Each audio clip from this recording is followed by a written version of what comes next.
Ladies and gentlemen, the story you are about to hear is true. Only the names have been changed to protect the innocent. Dragnet.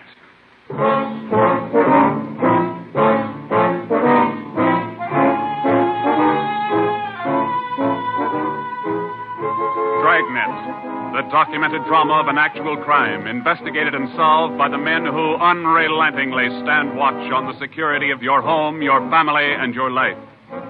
For the next 30 minutes, in cooperation with the Los Angeles Police Department, you will travel step by step on the side of the law through an actual case from official police files. From beginning to end, from crime to punishment. This is the story of your police force in action. Dragnet.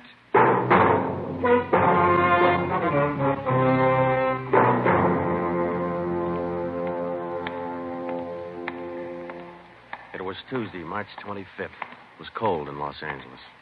We were working the night watch out of Homicide. Detectives in Los Angeles work in pairs. My partner's Ben Romero.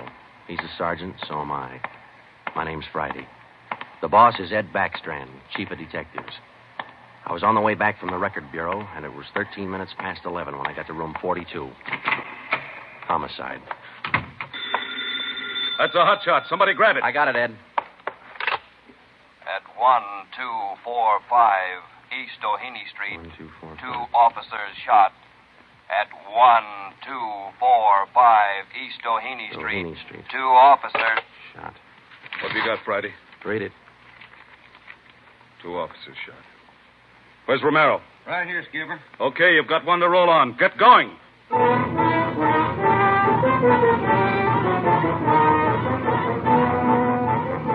Both Ben and I knew where we were heading. We'd recognized the address. It was the Trapdoor Cafe, a joint in the south end of town that did business with a pretty rough crowd. 13 minutes later, we pulled up in front. 2 patrolmen had the crowd pretty well pushed back. There was a cruiser car in front of the cafe. The car door was open, and an officer was sprawled across the seat. He was conscious but weak, and one of his pant legs was pretty red. Hello, Sarge. Hi, how you doing? I've done better. Yeah, well, what happened? Williams and I were cruising. We've been keeping an eye on this cafe lately. Tonight we decided to take a look. And just as we went in, 2 guys left in a hurry, the back door. We followed them out into the alley. It was dark out there, and I called to them. I said, "Hey, fellas, just a minute, I want to talk to you." They stopped? I'll say. One of them whirled. He had a gun in his left hand. He shot both of us. Left hand, huh? Williams went down and out. I went down, but I took a shot at them. No effect. Then I started crawling out here to the car so I could call in. You started crawling? Yeah. Wait a minute, Emerson. Weren't there any people around by that time? Oh, yeah, quite a few ran out after the shots. You mean nobody would help you to the car? That's right. Did you get a good look at either of the gunmen? Well, one of them was tall. I think he was a redhead. There was something funny about his nose. That's all I saw. It's too dark out there. Williams was closer. I think he got a good look. Joe, the other officer, Williams. He's in pretty bad shape. Is he breathing? He's still alive, Emerson. I don't know how much time he's got. Ambulance? On the way. Okay, let's round up all the men who are in the cafe. We're taking them in.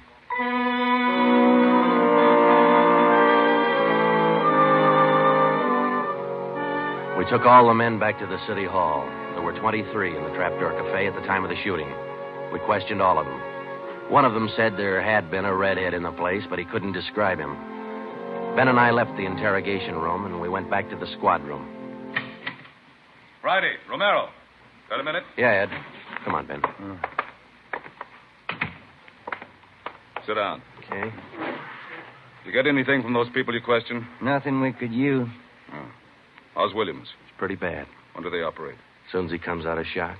Probably in the morning. You boys will be there. Yeah, we will. When the surgeon digs that slug out, get it and mark it for evidence. Yeah. Skipper, them 2 men shot without asking any questions. They must be hot. Yeah. Same thing occurred to me. When we get that slug, the ballistics can tell us whether that gun's been used on other jobs. We got enough of their modus operandi to have the statistician give us a run-through on the IBM now. One of them is left-handed, and he shoots quick. Okay, be in surgery tomorrow morning at 9.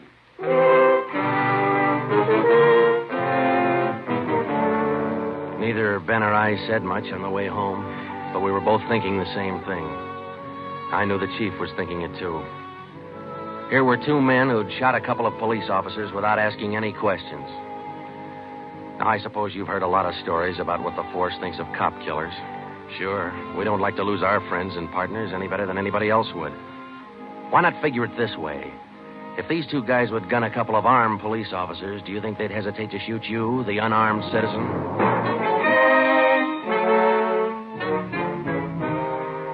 The next morning at 9 o'clock, Ben and I had scrubbed up and we were in surgery. Williams was on the table. The surgeon started in. A lot of minutes later, he got the slug.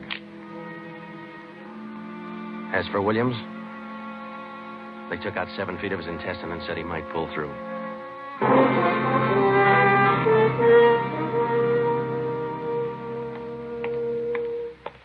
Joe, here's the report from ballistics. The slug they took out of Williams come from a .44 Smith & Wesson. The same gun was used in a liquor store killing about a month ago. You call the statistician? Yeah, She's running all the cards on previous shooting through the IBM machine. She ought to be through about now. Let's take a look. Okay, come on. Hi, Helen. Just a second. Okay.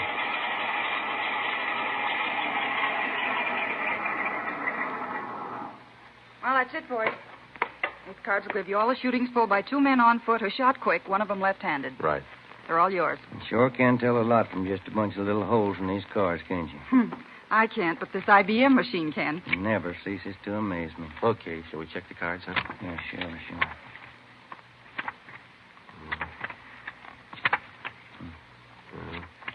Wait a minute, Ben. Here we are. Huh? Yeah. Here's that liquor store killing ballistics tied the Smith & Wesson in on. Same gun that Emerson Williams was shot with? Well, it checks out. The liquor store was in the same neighborhood as the Trapdoor Cafe. Same gun, huh? Got to be. How long ago? A month ago, yeah. Ben, take the DR number off this card and let's pull the crime report on that job.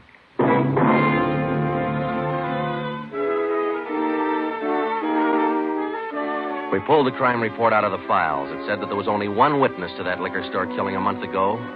That witness was a woman. Miss Forbes, I'm sorry to disturb you like this, but we'd like to ask some questions about that liquor store killing you witnessed a little over a month ago. Well, I told the police everything I knew about it then. Yeah, we know, but maybe you wouldn't mind telling us again, huh? Oh. No, I guess not. I've been trying to forget it, to tell the truth.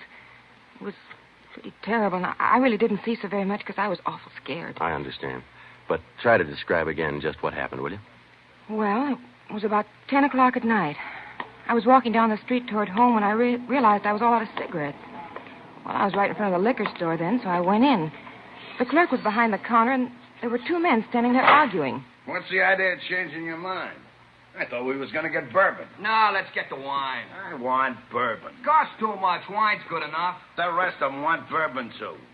We better talk to them. Well, okay. We'll be back when we make up our mind, mister. 2 men walked out of the store, and the clerk smiled at me and shrugged his shoulders. I bought a pack of cigarettes and turned to leave.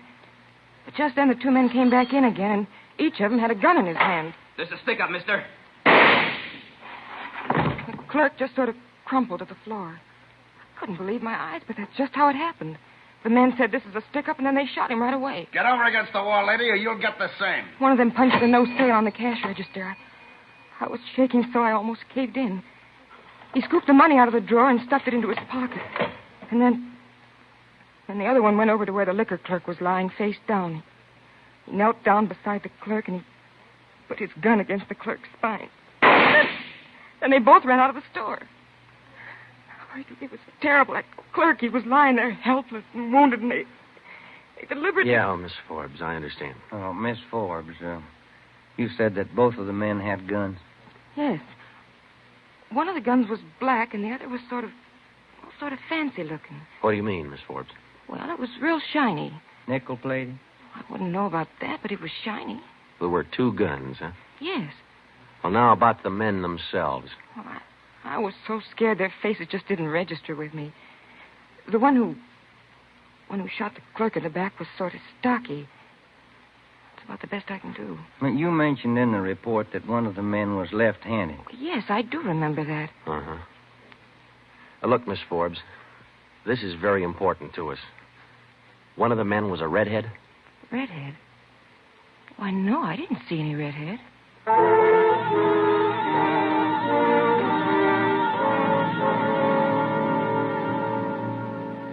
Skipper, me and Joe's run right smack into a stone wall on this thing. What's the complication? Well, there's more than one, Ed. In the first place, we know that the .44 Smith & Wesson was used in both shootings, but the descriptions of the men involved don't check. Police officer Emerson said he thought the man that shot him and Williams outside the Trapdoor Cafe was a tall, left-handed redhead. Said there's something funny about his nose. You think Williams got a better look at him? Well, probably did, but Williams isn't strong enough to talk yet. And a girl that witnessed the liquor store killing a month ago said that one of those men was left-handed. But she said neither of them was a redhead. And on top of all that, now we've got 2 guns to worry about. The girl mentioned 2 guns, so we checked the autopsy report on that liquor clerk. And, Ed, the bullet that actually killed him came from a .32-20, not a .44 Smith & Wesson. That fact didn't get any publicity at the time, did it? No, it didn't. Okay. We won't give it any publicity now either. With a lowdown, it's just the .44 Smith & Wesson we're after. Because if whoever owns the .32-20 finds out it's hot, we'll never get it. Anything else? Well, we sent teletypes to all outlying stations in neighboring cities. Told them if they get any red-headed suspects, no matter what charge they got them on, to hold them for questioning. Yeah. Now, how about this .32-20, the actual murder weapon? Any leads on it? We've got one, Ed. We've been checking the records, and we discovered that 4 hours after the liquor store killing, a taxi driver in the neighborhood was shot and robbed. Slug was pretty well matched, but there was enough to tell it was from a .32-20. So we're going over to question the taxi driver now. Good. Well, I think you boys are on the right trail.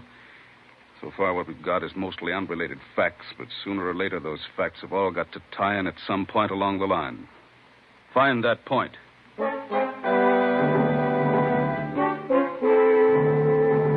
Yeah, find the point. Find the tie-in. Well, Ben and I went over to see the taxi driver, a guy who was living on borrowed time. Yeah, it was about 2 o'clock in the morning when it happened. I got a call to pick up a fare near 105th and Avalon, you know. Yeah. Well, I got there. Somebody came over, pulled open my cab door, and said, "This is a stick-up." Then Bluey, he let me have it. Just like that, huh? Yeah, just like that. Same deal as others, Joe. Itchy trigger finger. Yeah. Did you get any kind of a look at the fella? Look, no, it's too dark. Uh-huh. Hey, according to the report, you got shot in the chest. Yeah, that's right.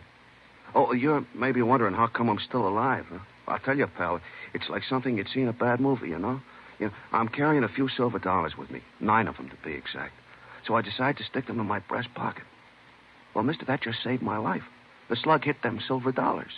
It's one for the book, huh? Yeah, you said it. Well, thanks very much. Say, incidentally, we had a little trouble finding you today. You weren't at the stand you operated out of last month. Well, look, I'm not only not at my usual stand, I'm not driving a hack no more. Oh? Look, after what happened, are you kidding? No, I don't want to push my luck any further than it's been pushed. Yeah, I figure I had it, you know?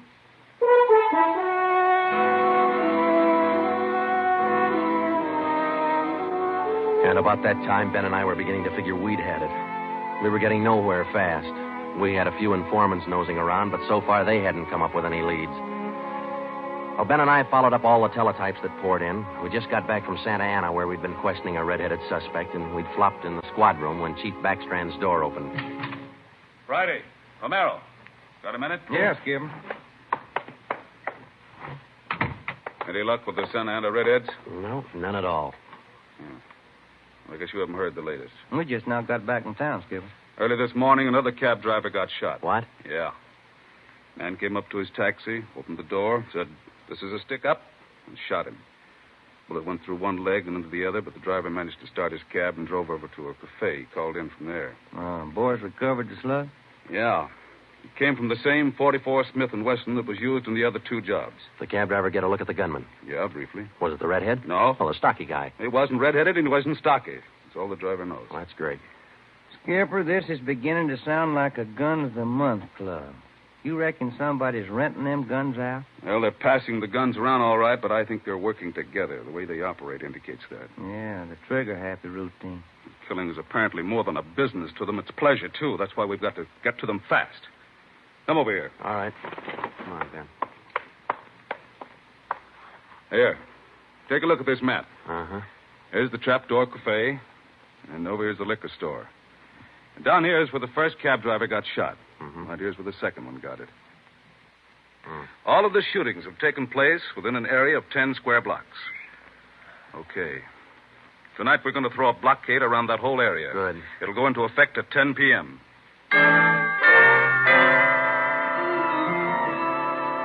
At 9:45 p.m., cars and officers started drifting into the area by twos and threes.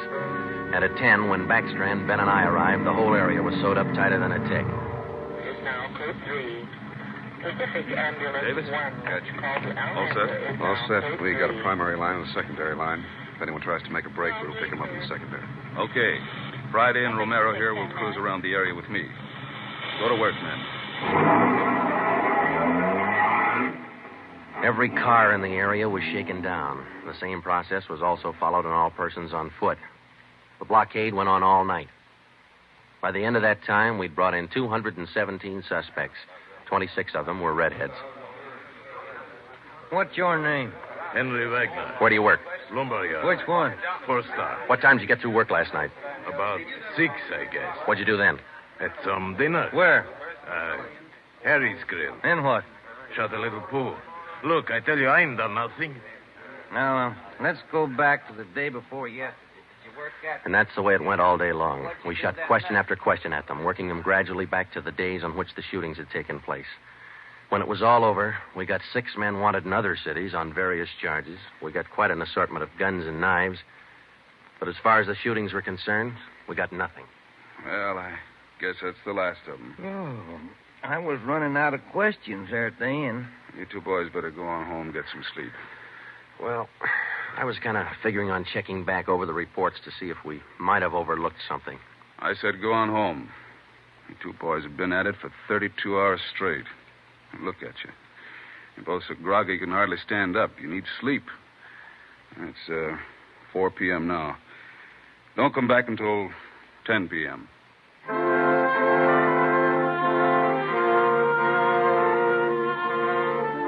When I walked into the squad room at 10, Ben was already there. An informant had just phoned in a new lead.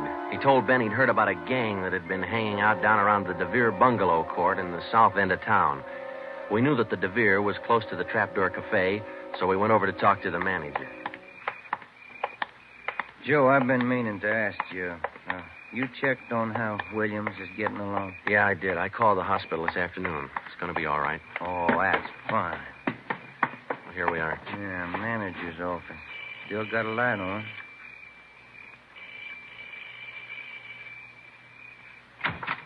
Yeah? I'm Sergeant Friday, police. This is Sergeant Romero. Yeah? We'd like a little information. Well, sure. Come in. Thank you. What can I do for you? Well, did you hear anything about a gang that hangs out down around here anywhere? Gang? Well, no. How about your tenants here? Any of them ever been in trouble, to your knowledge? No. This ain't exactly the best neighborhood in town, but we try to keep things under control. Once in a while, one of them will get out of line, but when that happens, we heave them out of here. You heaved anybody out lately? Yeah, I did. Fellow and his wife a few weeks ago. They had a fight in one of the bungalows. She took a shot at him, but she missed. Party by the name of Stuba, Carl Stuba. What did this Stuba look like? Oh, sort of tall, skinny. Was he a redhead? No. Now, we'd like to take a look at that bungalow that he lived in. Sure. Help yourselves. Down the end there, number 5. Still vacant.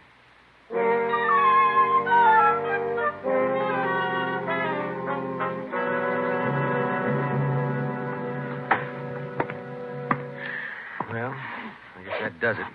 Stuba didn't leave a thing behind. Matter of fact, we don't have anything to prove that this Stuba's tied in at all. We're only working on a hunch. Hey, Joe, look. Where? Up on the wall there, just by the window. Oh, yeah. Yeah, that plaster there, it's newer than the rest. You got a knife? I sure have, boy, and I'm carving. That manager'd be awful unhappy with me if he was here. Yeah, he would. Yeah, it might... Hey, Joe, here it is. A slug. They plastered right over it. Okay, dig it out, and let's hope it matches. It matched. The slug from the wall came from the same .44 Smith & Wesson that had been used in the other shootings. So now we had a name to work on, Carl Stuba.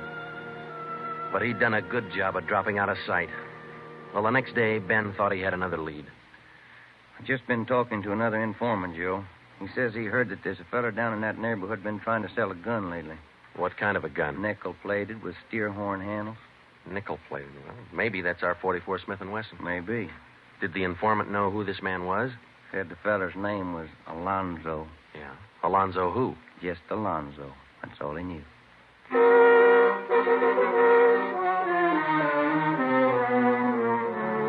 So now we had two names, Stuba and Alonzo, but no men to go with them. So we went back to making the rounds of the substations, interviewing red-headed suspects. We took a few of them to Williams, who was home from the hospital by now, but he couldn't identify any of them as the man who shot him. Still, we kept checking. Finally, we got around to the 77th Street station. We questioned the suspects they were holding there, and we just started to leave when one of the officers called us. Hey, Sarge, Yeah. we're holding somebody else you might want to look at. Redhead? No. What's the charge? Suspicion of burglary. Small job. Oh, I don't know. What do you think, Ben? What's special about him? He lives in the same neighborhood where those shootings took place. All right. Where you got him? Down here. He admit anything? Nope. He's pretty surly. Here we are. Thanks. Hi. What do you want? I'm Sergeant Friday. This is Sergeant Romero. We'd like to ask you a few questions. Look, I already told the other cops all I know. I didn't steal no radio from that jerk. What's your name? We've been through all that once. Come on, what's your name? Jackson. Alonzo Jackson. Alonzo. I looked at Ben, and Ben looked at me. This could be the Alonzo who'd been trying to peddle that Smith & Wesson. Ben and I both knew here was one suspect we'd have to be real careful with. Alonzo, according to the records, this burglary you're suspected of took place on the night of the 27th. Look, how many times do I have to tell you guys they didn't have anything to do with it? You got an alibi for that night? Sure, I got an alibi. I was out with a couple of friends, I can tell you. What's your friend's name, Alonzo? One of them's Crandall, the other Stuba. Stuba, the guy who used to live in the bungalow court. Well, we told Alonzo he'd have to produce his two friends to give him an alibi for the burglary charge, and he bit. He went with us, and he pointed out where Stuba was living now. No wonder we hadn't been able to find him. It was a little shack at the back of a lot behind two houses. We thought it was a chicken coop at first. We took Alonzo back to the station, then we picked up Stuba. He was surprised to see us and not very happy. We took him in. Next, Alonzo gave us Crandall's address.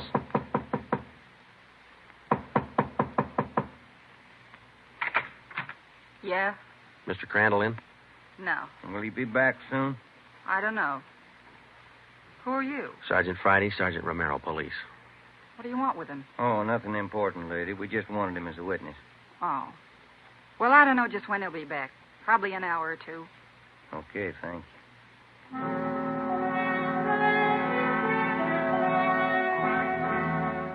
We went down the street away, and we staked out in the car.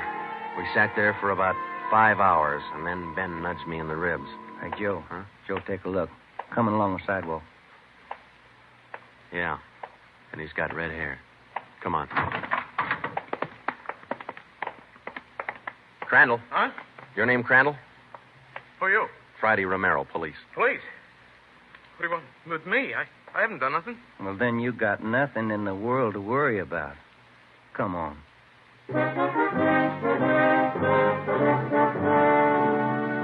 We questioned Crandall for an hour, but he wouldn't give an inch. Denied everything. Then we put him in a car, and we drove over to Officer Williams' house. I left Ben in the living room with Crandall while I went in Williams' bedroom. Hello, Sarge. Hi, Williams. How you doing? A little better, I think. That's fine.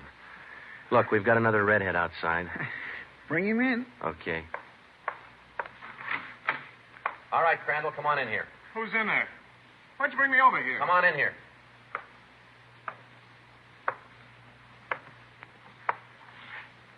How about it, Williams?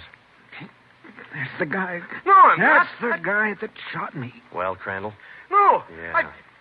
It was an accident. I didn't mean to shoot him. It was an accident. Once Crandall got started, he talked his head off. He also admitted being in on the liquor store killing, but insisted he was only the lookout. We took him back to the station and got his whole story down on a tape recorder. Yeah, he was left-handed. Then we went back to Alonzo, who didn't know we had Crandall's confession. We met the chief in the hall outside the room where they were holding Alonzo. About ready to tie the knot? Oh, hope so, Chief. But Alonzo hasn't given any yet, and we still haven't found those guns. We've got one of them. Which one? The Smith & Wesson. Stuba popped about that one 10 minutes ago. Said he left it with his girl. A couple of the boys are on their way over to get it now. That's good, Ed. That leaves just the .32-20. You haven't mentioned the .32-20 to Alonzo, have you? No. He still thinks we're after that Smith & Wesson, and that's the way we're going to play it right now. Go ahead. Look, how much longer are you guys going to hold me here? Didn't you check with those friends of mine? Alonzo, we got a tip that you've been trying to sell a gun lately. A gun? Yeah, 44 Smith & Wesson. Oh. No, it's not true. That Smith & Wesson's been used in a couple of robbery jobs this month, and we think it's your gun. That's a lie. Any proof of that? Why, yeah. Sure, I got proof of that. I used to have a gun, but it wasn't a Smith & Wesson. Look, if I tell you where it is, that ought to convince you, shouldn't it? It'll help things. Okay. I sold it to a neighbor of mine. He gave me $7. I'll give you his address. You sure it's not a Smith & Wesson? Sure, I'm sure. It's a 3220. Yeah, it worked. We went to the neighbor's address, and he admitted having bought the 3220, but said he lent it to a friend who'd never returned it. The friend had hocked the gun to a barber. The barber gave him $15 and a haircut for it. We finally got it from the barber, and we came back to the station.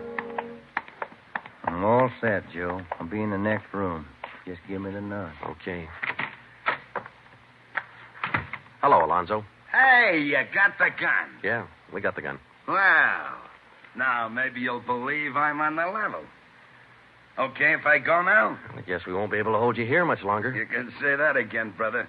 You could have saved a lot of time if you'd have listened to what I've been trying to tell you all along. I guess you're right, Alonzo. Sure, I'm right. You know, you guys would be a lot better off. You believe guys like me the first time we tell you something. But on the liquor Instead store of job, running- I was only a lookout. I was outside. Huh? It was the other two who pulled that one. Stuba and Alonzo. Alonzo killed the clerk. Hold it, Alonzo. Dirty, you All right, Alonzo, that's enough. Now, come on, how about it? Now, what's the use? All right. That's like he said.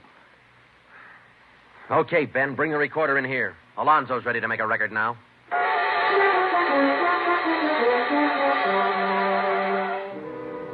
By playing back Crandall's statement that we'd recorded earlier, we got a full confession from Alonzo. We took the three of them out and had them reenact the 4 shootings, and we photographed it on sound film. Crandall, the redhead, was the one who'd shot the 2 police officers, but he was only the lookout for the liquor store killing, which explains why the girl witness didn't see him in the store. Stuba and Alonzo were the ones who pulled that job, and Alonzo, the worst of the bunch, was the one who put the 3220 against the spine of the wounded clerk. The 3 of them took turns at shooting the cab drivers and robbing them. That accounted for the mixed-up descriptions, including all that left-handed business. 2 of the 3 suspects happened to be left-handed. Well, that was the crop. Crandall, Alonzo, Stuba. 4 shootings, 3 robberies, 4 attempted murders, 1 murder. The 3 men were tried and convicted. They're all in the state penitentiary. Crandall's there for life. Alonzo and Stuba, they'll be executed next week. File it, will you, Ben?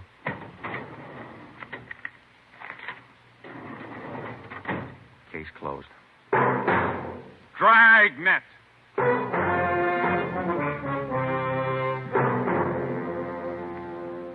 The story you have just heard was true. Only the names were changed to protect the innocent.